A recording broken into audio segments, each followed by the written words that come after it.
PSM Makassar belum berencana menggelar laga uji coba untuk mengisi waktu lowong lantaran dihentikan sementara Liga 1 musim 2022-2023. Pelatih PSM Makassar, Bernardo Tavares mengaku ingin melihat dulu sampai kapan Liga dihentikan.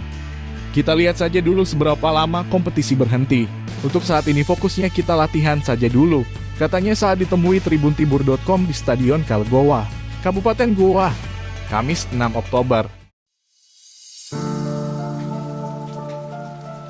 Kasta tertinggi sepak bola Indonesia dihentikan sampai waktu tak ditentukan oleh PSSI. Keputusan diambil imbas dari 129 nyawa melayang akibat kerusuhan di Stadion Kanjuruhan Kabupaten Malang, Jawa Timur.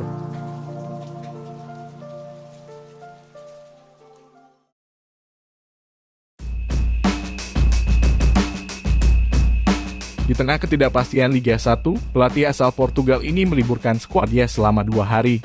Juku Ija julukan PSM Makassar baru akan berlatih kembali pada Minggu 9 Oktober.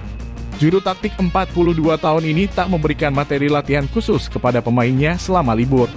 Tavares hanya meminta pemain menjaga kebugaran dan menerapkan pola hidup sehat termasuk tidak konsumsi makanan yang berlebihan. Saat ini, PSM Makassar di urutan ketiga klasemen Liga 1 tertinggal 2 angka dari Borneo FC dan Madura United.